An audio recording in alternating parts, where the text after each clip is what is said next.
Cracking down on gangs across the state. The new strike team aimed at taking down a Venezuelan gang and how their activity is playing a role in politics across the country.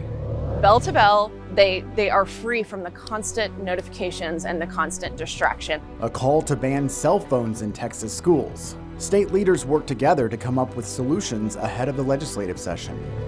The trial was an initiating event for things that were latent. Texas Attorney General Ken Paxton's acquittal last year was just another chapter in a political rift. The lawmakers looking to shake up Texas politics with their eyes on the House Speaker's seat. Produced from the Capitol in Austin and airing statewide, this is the award-winning State of Texas. Hello and thank you for joining us. I'm Josh Hinkle. Just weeks into the school year, districts across Texas are facing a wave of violent threats. Our stations around Texas have reported at least 20 arrests of students and outsiders related to school threats, some from possible attackers. Some involve bomb threats, others from students posting threatening images with firearms. All were thwarted or found not credible, but the uptick is stressing the urgency of school security. In Austin this week, lawmakers told us they're committed to increasing funding for safety upgrades. The legislature's taking a hard look at it, but at the end of the day, most of the measures that we need to take are going to require more money than the legislature has allocated to these schools, and so they desperately need more funds in order to they want to do all of these things. They want to put in all these security measures, but they need the money to do that. DPS urges all Texans to report suspected threats to their iWatch Texas app. All reports are confidential and reviewed by law enforcement analysts. As schools across the state investigate these threats, Nabil Remadna explains what penalties your student could face if they threaten a school. Following the school shooting 2 years ago at Robb Elementary in Uvalde, districts across the state put an emphasis on school safety, fencing, better locking systems, and alarms, as well as adding school resource officers to campuses. No one wants to be the ones that didn't act on a threat.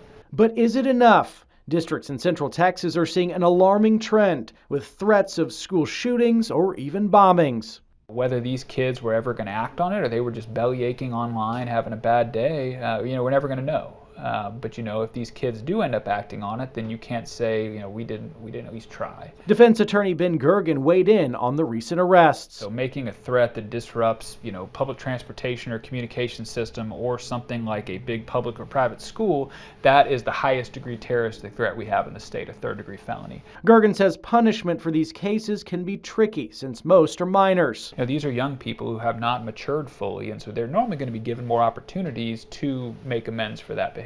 Regardless, he believes with these recent shootings front and center, it's making people more vigilant in reporting any concerns they may have. I just think you're seeing, students, these kids' peers being more responsive. Instead of before saying, oh, that kid's not going to do anything, now they're actually reporting it to the authorities. Nabil Remadna, State of Texas.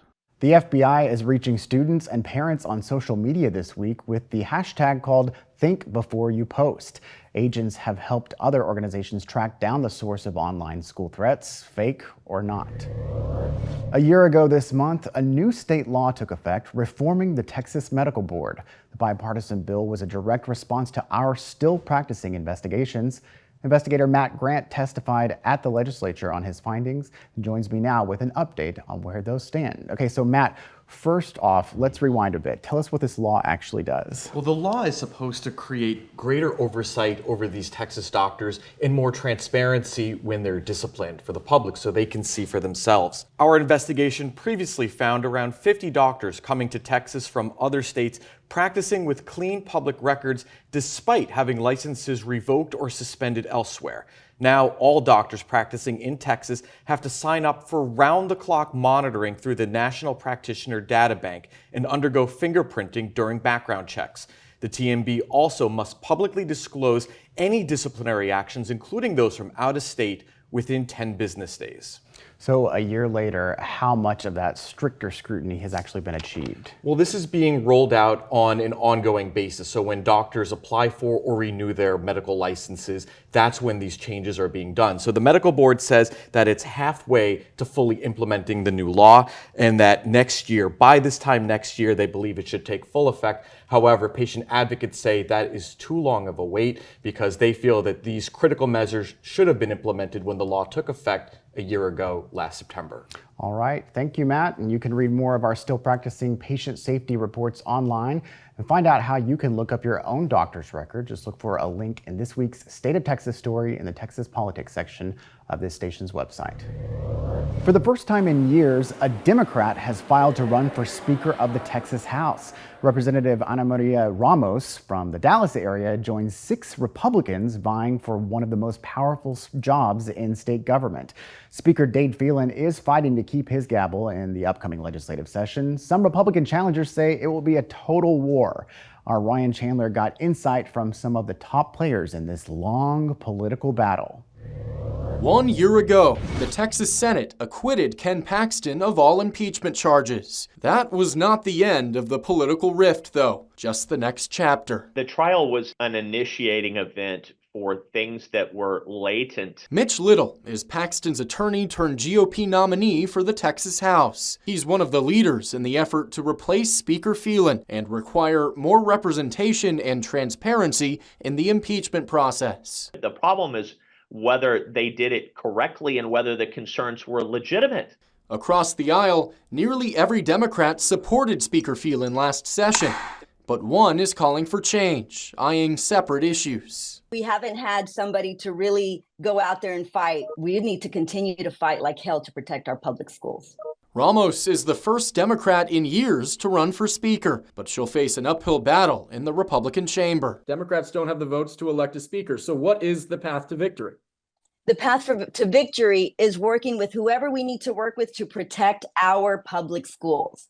That may look like something different than we typically expect. This is not the status quo. In the 7-candidate field, Phelan is intent on keeping the gavel. As of today, he's unlikely to hold a majority of Republicans, so he'll need to lean on Democratic support. Little says that would spark a war. I think that is very perilous, not only for the legislative session, which is going to be in total war, but it's perilous for those Republicans who decide to work in league with the Democrats to reappoint Dade Phelan as a speaker. I think they'll be facing the primary battles of their lives. Ryan Chandler, State of Texas.